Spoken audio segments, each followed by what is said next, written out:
the thing I felt I failed with was my marriage, because I never on this earth thought my husband would leave me. The story you're about to hear is real. A real client working with David Holman to achieve extraordinary results. David has worked with high performers such as Olympic athletes and business owners, as well as those looking to develop meaningful relationships. Aside from names and certain characteristics which have been changed to protect clients' confidentiality, all other details are true. This special season is brought to you by the Self-Belief Chief podcast. In this episode, I'm speaking to a client who's recently gone through heartbreak, and it's making her question pretty much everything, including her previous relationships. She also shares something quite personal about what she's missing in her life and helps me understand exactly what she's looking for from me. But a key part of this episode is going to be this. You can't control the events in life, but you can control what they mean. Let's get into the episode. And I think the thing I felt I failed with was my marriage, because I never on this earth thought my husband would leave me. I was that confident of the relationship that we had. So that completely threw me, completely. Mm-hmm. And then for it to happen again, and then to lose my dad, I have nobody now in my life who tells me things are okay or I can do things. I have to do it on my own. Mm-hmm. And that's what I find hard. So it wasn't the past, it's more the present and the future that I have this limitless thing and think to myself, right, well, yes, I want to meet somebody, but if I meet somebody, oh my God, it's just, they're going to leave me. So I won't meet anybody.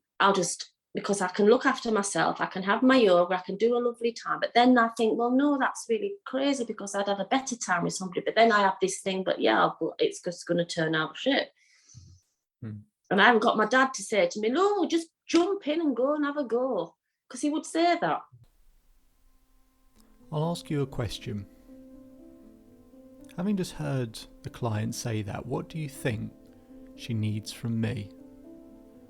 She mentions about her father no longer being there to be that voice to say, yeah, let's just go do it. To give her that certainty and that confidence, that stability. So I know, in a sense, what my role might be here for her going forward, but I also want to address it with her. I think it's important to address it with her and get a sense of if in her mind that is something that she needs. I have been working with her for maybe a month now, so she knows me quite well. It's the first time she's mentioned this aspect though. And so, whilst I bring it up here, I'm really curious. Does she see me playing a similar role as the one her dad played? I've possibly only just understood what the point of me is in your life now. Oh, bless you, haven't replaced my dad. That's all. No. I don't mean it like that. I just mean someone that goes, it's okay, and yeah, let's do it. Yeah. You are. Sorry, I'm getting emotional. No, it's okay. But we all need that sort of thing. Absolutely. To someone else to go, yeah, you're not crazy. It's okay. Yeah. But you never ever judge me. No, I don't need to. But we all need that thing. I've used that phrase with other people before, which is it's okay, and yes, let's do it. It's yeah. But then I go away and think I can do it, and I just do it, and I think, well, you knew you could do it, but you needed that affirmation from somebody else to say, yeah, go for it, go and do it. Absolutely. Yeah. No, we all absolutely need that. And most, that's why when I have conversations with people about working with them, a big part of it is I ask them about the aspect of accountability, because we sometimes when we're going through that sort of dark tunnel where we can't really see anything, we want someone else who does have a torch or has been down that dark tunnel themselves before. And so we want them to be able to go, no, it is this way. Like, you're in a tunnel, like, there must be an ending to this tunnel somewhere, but it's so dark and you keep going for so long, you're just like, well, I can't see anything. If I can't see anything, then why should, and at that point we sort of go, whether should I keep walking or should I walk back the way I came, because at least I know there's a way out back that way. Mm. I'm about to share a story of another client who lost their father. And as painful and as difficult as it was, how they used it as a learning experience to help them continue their growth when it comes to relationships. It goes back to what I said at the beginning, is you can't control the events, but you can control what they mean. It's still painful, it's still uncomfortable, but is there a meaning that we can find that could continue to help us grow? I want to share this story with my client because I don't want to tell her what she needs to do or this or that. Who am I to say?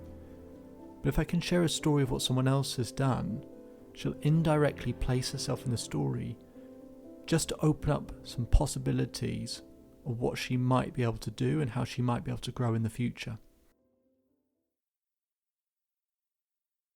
It was a couple, and I was speaking with this woman, and her father maybe passed away a year previously, and their relationship was a little bit rocky, and she sort of started to get quite agitated with her husband or partner. She sort of intimated that maybe he wasn't totally sure anymore about the relationship, and obviously, this uncertainty, it's sort of really getting to her. And she's saying he sort of says, I don't let him in. And I said, well, look, as awful as it is that your father's not here anymore, maybe this is the opportunity where now, with that male figure and that partner, he can really step in and be your husband now. Mm-hmm. Because before it was, you had a husband, but you'd always go to your father. Mm. And that he wasn't able to be a male figure in your life. I said, I don't know, but I just wonder whether he does in fact feel that way. Mm-hmm. She said, you know what, I'm going to say it to him. And she came back the following week, and she said he sort of was just silent, and eventually he found the words, and he said, I didn't ever think of it like that, but a little bit like that. Yeah, it's like your father's a wonderful, wonderful man. He absolutely was, and I completely admired him. But I also knew that I couldn't replace your father, and I didn't want to. But at the same time, I wanted to be a male figure in your life. It was an opportunity for him to finally do that. As she's nodding along, I'm going to keep going with the idea of finding new meaning for some of the tough moments in our life. And I'm going to start exploring perhaps some rejection she's had previously. Here's a really crucial bit I want you to be aware of. Rejection is as painful as whatever you think it means. If you think it means you're useless, people are better looking, smarter, cleverer, you're useless, then of course it's going to be incredibly painful. Finding new meaning for rejection and finding a new meaning for what to take from our previous relationships can change everything. Do you regret any of your previous relationships? I don't regret the relationships because I had a great time. I regret not picking up the signals that things weren't right. I regret that. If I could have done. Mm-hmm. I regret the amount of time I spent with my husband. Definitely regret that. Mm-hmm. I think it could have been probably drawn to an end much sooner when I look back now. How would it be possible to turn those regrets around so that they weren't regrets anymore? And what that basically means is, what if they meant what if they weren't regrets? And I'm not saying you have to get to the point where you don't regret them. No. What if they meant something else? Well, my husband, I don't regret. I say I don't because I've got two lovely children. They had the most amazing time. They had no idea. So they had best time. And it was only once we found out what was going on that it suddenly hit them. I've asked them on numerous occasions, did you ever think anything was wrong? They went, no. I said, well, I've done my job then. My job's done. So I don't regret that. I don't regret And the outfall of the divorce is I've got my own house, it's beautiful, I've got plenty of money, I don't have to work. And I know that's like being materialistic, because I'm not. But yeah, I'm really comfortable. So it allows me to do the adventures that I want to do. He inspired me. He was very much like my dad. He made me, opened up the whole world of adventures. So I don't regret that. And I'm actually friends with him now, which is lovely. It's a different ball game. I really thought he was the one until now I reflect, and I think he was just a part of my life that was missing. I didn't have this a guy who liked to go out all the time dancing and drinking and food and weekends away. I didn't have that, so it was kind of exciting. I regret meeting him. I do. I regret investing 2 years in somebody who would finish it like he did. So well, I finished it. He was one who cheated on the dating apps. So whilst you regret it, that's where part of this pain point is going to come from in terms of worry about the future. So as really wrenchingly difficult as it is to find it in difficult moments, I'm not saying you have to be happy that it happened, because you never have to be happy it happened. No. But sometimes if life is much easier, again, very idealistic, life is much easier when we believe it's happening for us, not to us. So if you find a way that serves you, I think that's going to take away a lot of fear and pain. Yeah. So rather than it being something I wish it never happened, what have you got from that relationship? What might that thing be?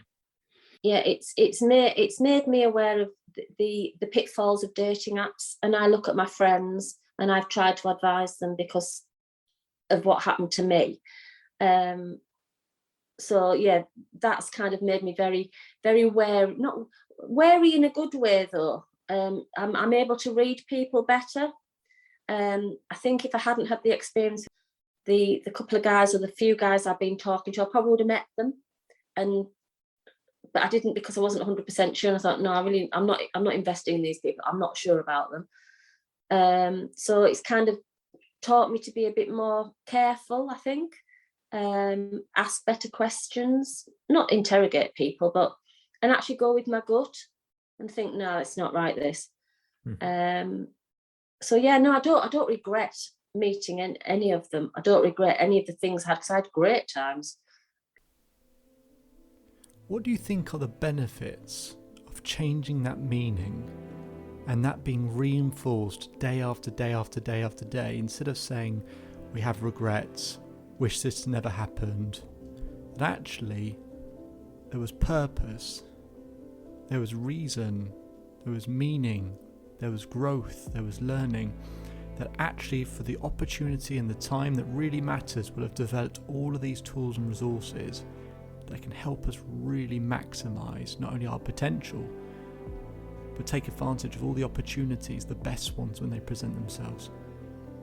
If that's reinforced day after day, that new meaning, imagine what that does to the quality of your life going forward. It's completely different. Now, the final bit we're going to do in this conversation with this client is I want to get an understanding of what has to happen for them to feel like they've really started to overcome this heartbreak. Because if we don't know the answer to that question, then how will we ever heal? So let's find out and see what would be the finish line for her. I want you to imagine that imminently your life is finally about to come together. That thing that we're always running after, whatever it is, imagine you finally got that sense of relief, that feeling of that kind of almost ever so slight tightness that we have each day trying to run after things is gone. And as I said, everything starts to come together. You take a big breath and you exhale, and you feel like I finally did it.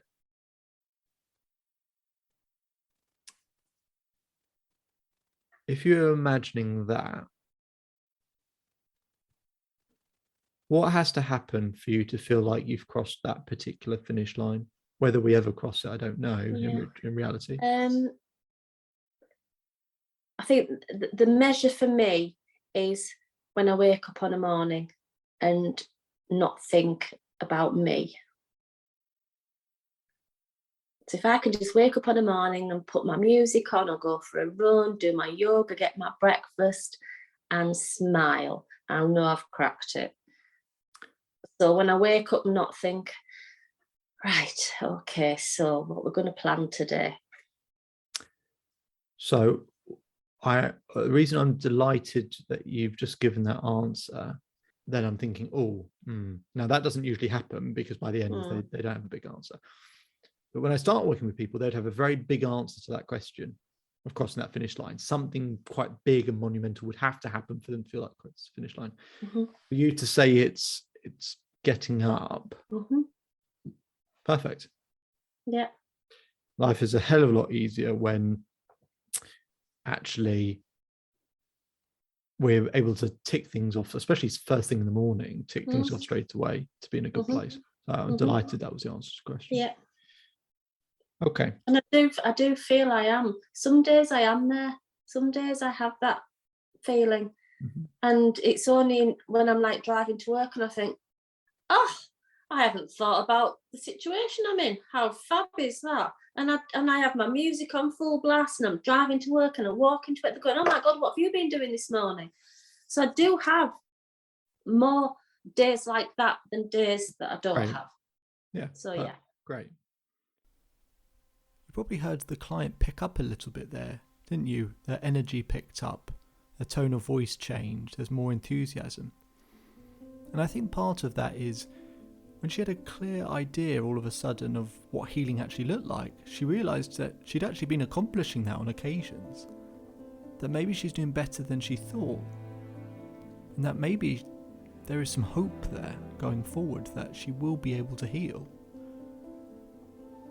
Because heartbreak is one of those really incredibly difficult things. I know this firsthand. I've had that feeling of having your heart ripped out.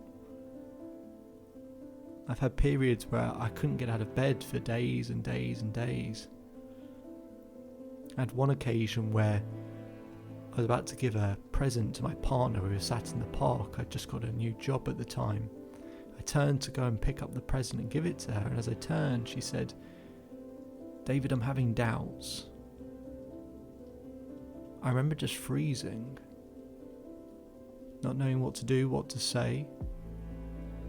And the pain doesn't come then.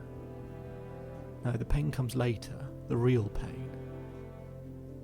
And that's when I couldn't get out of bed.